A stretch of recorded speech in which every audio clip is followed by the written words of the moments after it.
Chapter 4, The Brass Plates.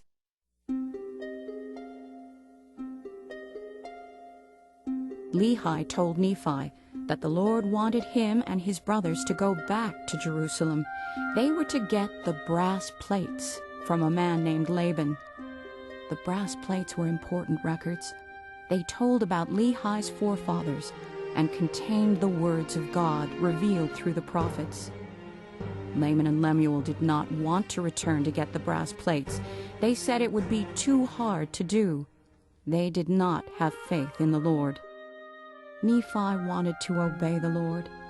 He knew the Lord would help him and his brothers get the brass plates from Laban.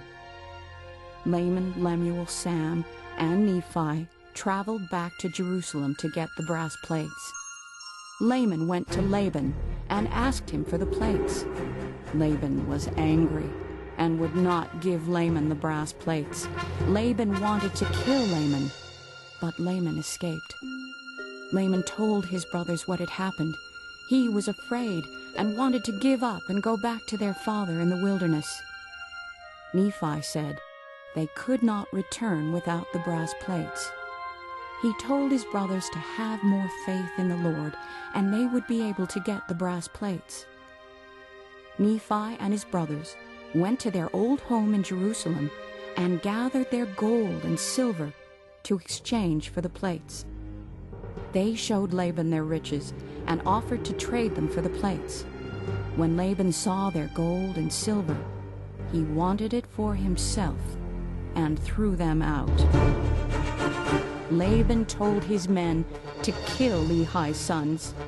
Nephi and his brothers ran and hid in a cave. Laban kept their gold and silver. Laman and Lemuel were angry with Nephi.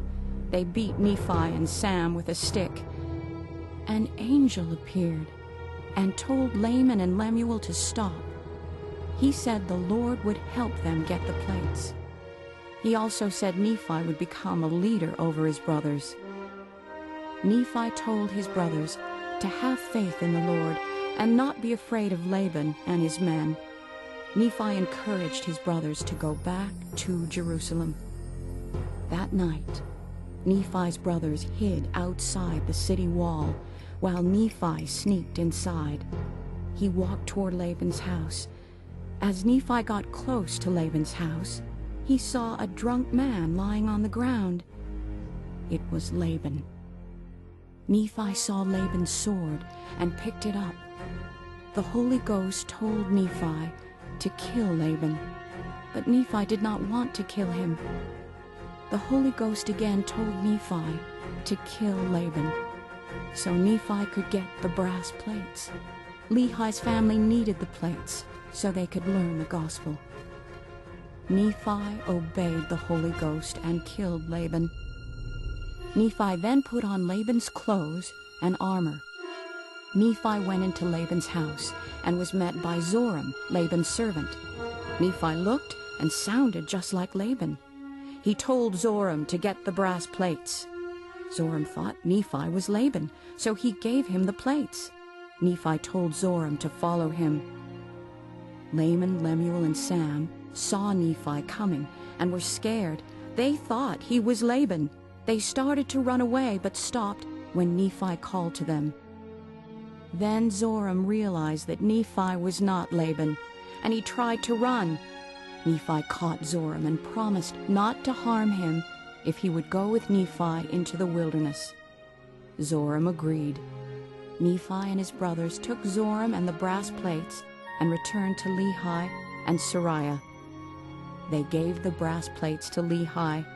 He and Sariah were happy their sons were safe. They all rejoiced and thanked God. Lehi read the brass plates. They told about Adam and Eve and the creation of the world. They contained the words of many prophets. Lehi and Nephi were happy because they had obeyed the Lord and had been able to get the brass plates. Lehi's family packed the brass plates to take with them on their journey so they could teach their children the commandments recorded on the plates.